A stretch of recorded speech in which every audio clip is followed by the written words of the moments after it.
Hello and welcome to the weekly highlights program on Azərbaycan Televiziya with the major developments of the week. I'm your host, bədii-sənədli. Now first, let's take a brief look at some of the top stories of this week.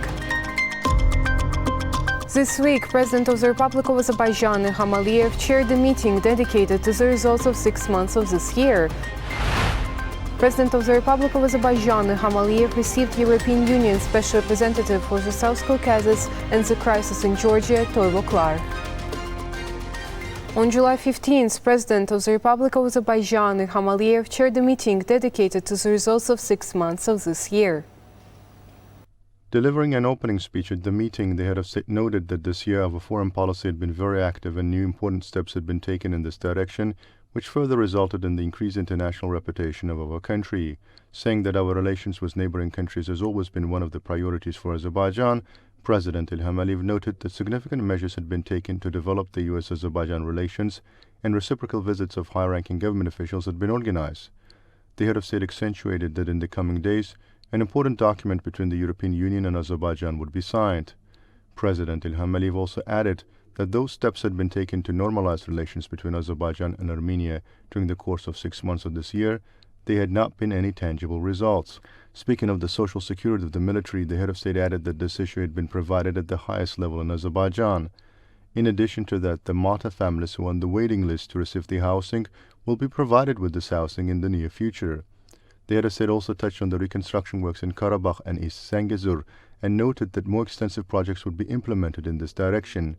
Speaking of the economic issues, President Ilham noted that the economy grew by 6.2%, non-oil economy by 9.6%, general industry production by 2.1%, and non-oil industry by 11.5%.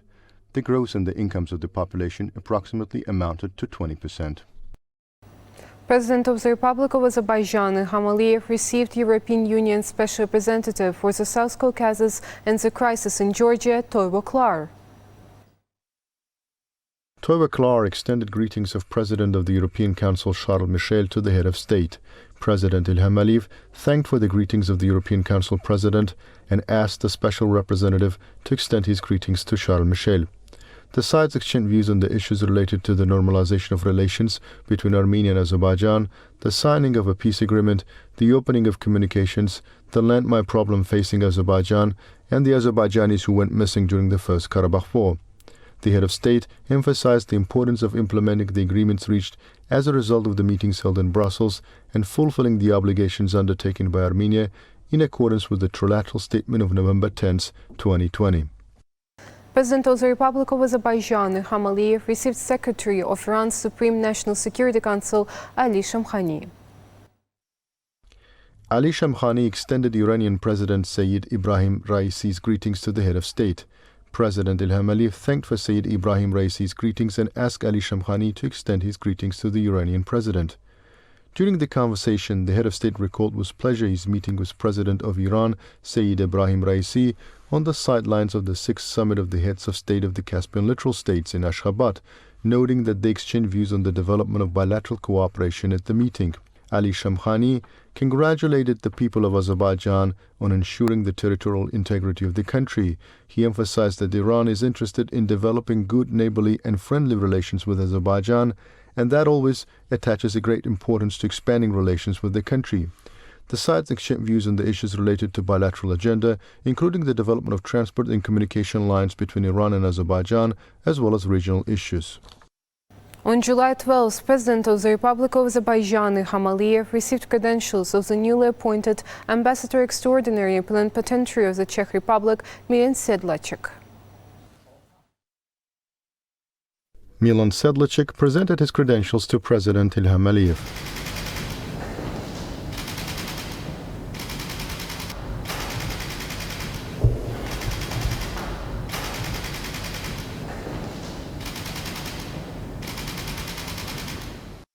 President Ilham Aliyev then spoke with the ambassador.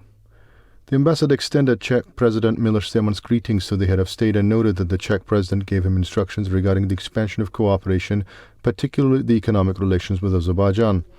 President Ilham Aliyev thanked for the greetings of the Czech president and asked the ambassador to extend his greetings to President Miloš Zeman. pointing out the contribution of high-level visits, including regular contacts of delegations between the two countries, to the development of bilateral relations. The head of state hailed the good potential for expanding economic cooperation and increasing the volume of mutual trade. President Ilham Aliyev also underlined the energy cooperation between the two countries. President of Azerbaijan praised good opportunities for cooperation in the fields of industry, agriculture, modern technologies as well, and emphasized the importance of issues related to transport infrastructure. The head of state noted that taking into account the increase in the volume of cargo transportation from east to west passing through Azerbaijan, there are opportunities for cooperation in this field as well. President Ilham Aliyev also emphasized the importance of expanding relations between business circles and exploring opportunities for mutual investment. Expressing his country's keenness to cooperate with Azerbaijan in the energy sector, the ambassador pointed to other projects, including the great interest of the Czech Republic in the Alat-free economic zone and in the restoration and reconstruction work carried out in the liberated territories. The sides exchanged views and prospects for cooperation in humanitarian, scientific, educational and tourism fields.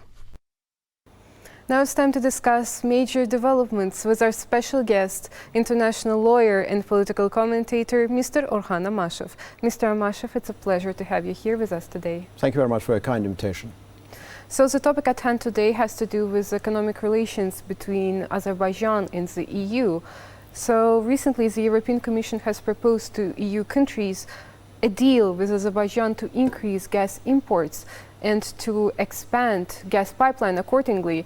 What does this draft deal envisage for both parties? Well, Azerbaijan and European Union are strategic partners. We have cultivated this relationship over the past decades, and any new gas deal that Azerbaijan and European Union are going to conclude is going to address two fundamental issues, amongst many other fundamental issues, but two pivotal issues. First of all, there needs to be a clear understanding that new investment is to be made in relation to the existing pipeline system, Southern Gas Corridor, and in the gas exploration and production. And as a result of this, of course, the gas exports to Europe, they need to be augmented, they need to be increased. And I think from that point of view, from the point of view of those two fundamental objectives, this draft memorandum of understanding, which has been submitted by the European Commission to the member states for their consideration, they fit the bill. This draft memo seems to be up to scratch.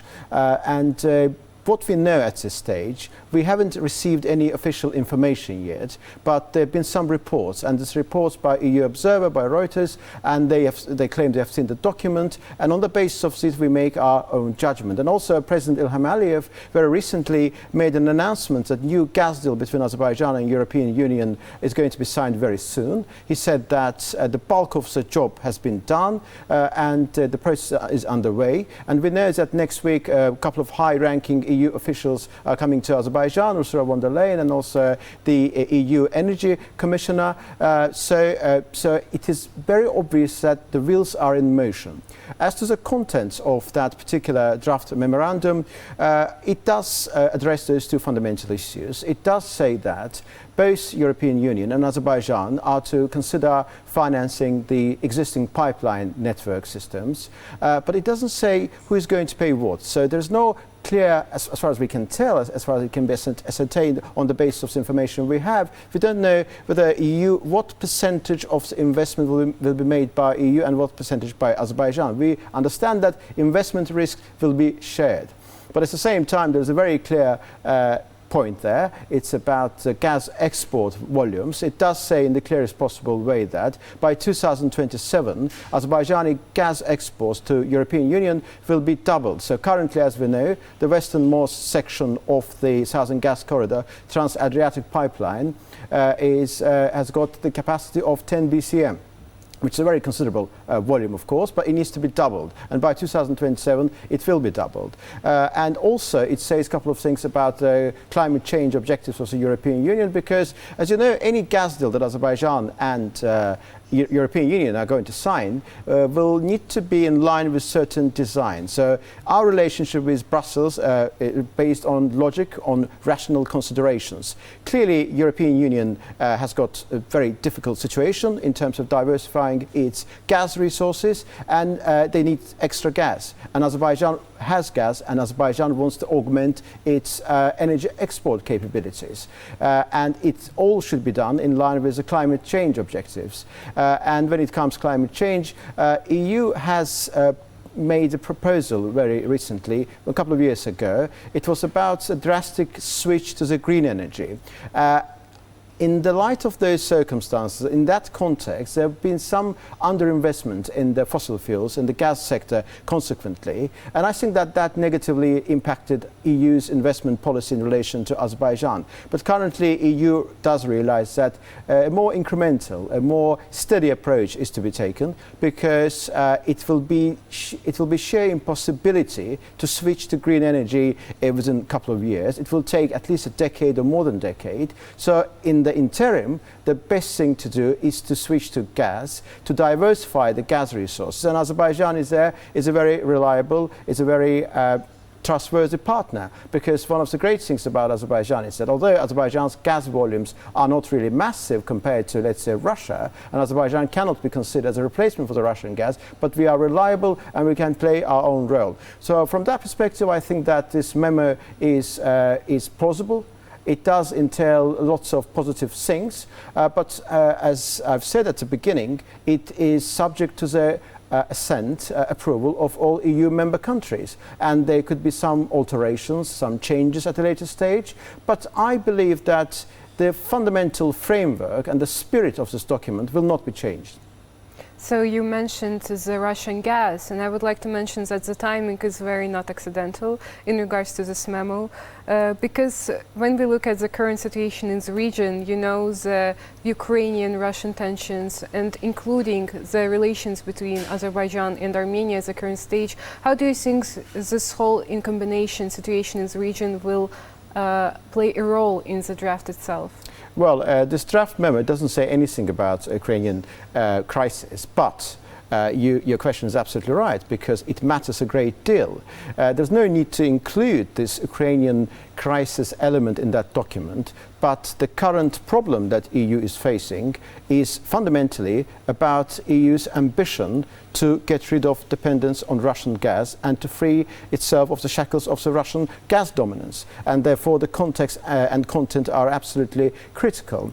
It is very clear that Azerbaijan, in terms of the sheer volumes, are not in a position of replacing Russian gas, because if memory serves me correctly, before these sanctions, Russia was sending about 148 BCM per annum. It's a massive volume. Azerbaijan can't replace it. Our current export is 10 BCM, which could be doubled. So we can play our own special role in terms of Western Balkans, in Southeastern Europe, of course, and current 10 BCM goes to Italian interconnector.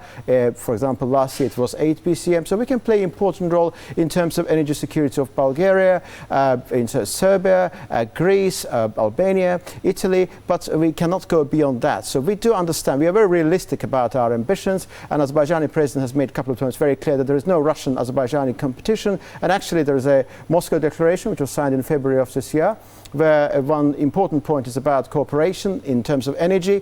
We made it very clear that even in those areas, we made it very clear that we can't compete because the volumes are different, they're not comparable, but at the same time President Ilham in one of his interviews said that even in those areas we will notice that there is an element of competition, we will obviate competition, we will not compete there. But it does not mean that Azerbaijan cannot play an important role for EU energy security in the face of their desire to get rid of Russian dependence. Simply, we will not compete in certain areas. So from that perspective, I think that this document is going to be absolutely critical. It will make sure that Europe takes considerable efforts, it takes considerable measures to ensure that investment is made into Azerbaijan gas exploration, gas production, because a couple of times it has been mentioned, with the gas in the gas industry, the critical thing is to start with investment, because you can't start exploring and producing gas before investment. So investment should be made, and then it will be followed by production and exploration and production, and then it will be pumped into Europe, of course. So that's very critical, because sometimes people are making ridiculous and ludicrous comments that if we do need a gas, do you have some extra gas? It doesn't work like that in the gas industry. And actually, this particular point has been clarified in this draft memo. It says that the European Union will be committed to the stable long-term gas supplies. And that means that you agree today and you supply a couple of years later. As long as Azerbaijani-Armenia peace process is concerned, this the document, this gas deal is not about politics, but there is a reference to those points. And I think it's absolutely critical because, as I said, our relationship is a rational relationship. It's about energy security, it's about our mutual interests, but at the same time, of course, we need to respect fundamental things which matter to both of us. And therefore, in this memorandum, it says that both EU and Azerbaijan are obligated to respect each other's territorial integrity. In the case of Azerbaijan, Azerbaijan is obligated to respect territorial integrity of each respective EU country and the sovereignty and so on. And I think it does provide for Azerbaijan certain degree of extra diplomatic leverage in the context of currently undergoing the Azerbaijani-Armenia peace process. As I said, this particular deal is not about politics, it's not about territorial integrity, but that particular provision, I think, that provides Azerbaijan with a sufficient degree of confidence going forward. Thank you so much for the very informative answers for such a relevant and current topic. Thank you very much for your kind invitation. I'm looking forward to speaking to you very soon. Thank you so much. That was all for the week, and we're looking forward to the next weekly highlights. See you soon. Bye.